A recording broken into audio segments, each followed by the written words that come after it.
Ils sont nombreux les barons et membres influents du régime cinquantenaire à s'enrichir illicitement à travers les différents postes occupés. Ils font partie de la minorité qui s'accapare les richesses nationales et dénoncées par le chef de l'État Forg Gnassingbé lui-même. Bien évidemment, Dama Dramani, ancien protocole des Yadema Gnassingbé, ancien ministre, ancien président de l'Assemblée nationale qui doit tout au système selon ses propres termes, fait aussi partie de la Dream Team. De ses multiples fonctions depuis plus de 3 décennies, celle de l'Assemblée nationale entre 2013 et 2018 a révélé la voracité qui caractérise ce groupuscule au sommet de l'État. Bien avant l'avènement de Forg Gnassingbé, il était l'un des piliers du régime, secrétaire général du Rassemblement du peuple togolais, RPT. Avec le fils du père, il a été président du groupe parlementaire RPT entre 2007 et 2013 avant d'être porté au perchoir à partir de 2013. De son passage au perchoir, il se rapporte qu'il a pris de largesse dans la gestion des finances de sorte qu'à la fin de son mandat en 2013, les caisses seraient vidées, une première dans la vie de l'institution. Pour parvenir à assouvir cette soif devenue congénitale au sein du pouvoir, il avait ses méthodes à lui.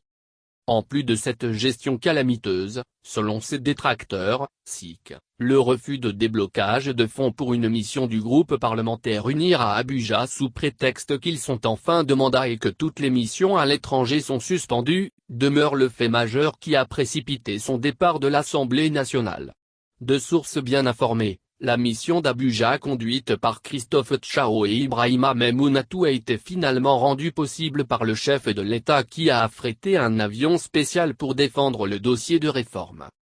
Dans le milieu du pouvoir, cet acte a été perçu comme une défiance vis-à-vis du président du parti UNIR. Naturellement, au cœur de ce régime, c'est la loi de l'omerta mais le sort du doyen Dramani, 77 ans, quant aux fonctions juteuses venait d'être scellé. Bien évidemment à son insu. Il ne le saura peut-être que le jour du dépôt des dossiers de candidature pour les élections législatives du 20 décembre 2018.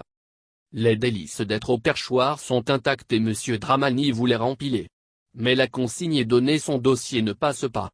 S'il persiste, il ne sera qu'un simple député s'il est élu. Nuitamment, il a été remplacé malgré lui par Donko Kassim.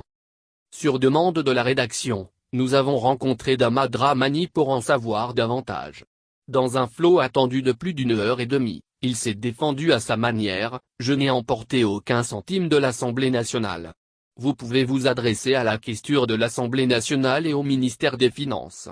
Et si nécessaire, un audit des comptes peut situer la régularité de notre gestion, a-t-il indiqué tout en reconnaissant être l'ordonnateur des dépenses. A-t-il tout ordonné? S'agissant de la mission d'Abuja, il a confié qu'il avait été décidé que les députés étant en fin de mandat, les missions à l'étranger sont suspendues. Le lendemain, le chef de l'État a mis les moyens à la disposition de la délégation pour se rendre à Abuja. Tout dépend de comment le sujet a été présenté au chef de l'État. Je n'ai rien contre le chef de l'État et lui aussi n'a rien contre moi. Il continue de me faire confiance. Cette bisbille explique-t-elle le mauvais score du candidat UNIR à Tchamba et plus particulièrement à Kaboli lors de la présidentielle du 22 février 2020? Malgré sa discrétion donnant l'impression d'un homme qui n'a pas grand-chose, sa fortune aurait servi à de grandes réalisations au Bénin. Ce qu'il ne reconnaît pas. Mais finalement, à qui appartiennent les palaces de Cotonou, Parakou ou à l'entrée de Manigri dans la commune de Bassila?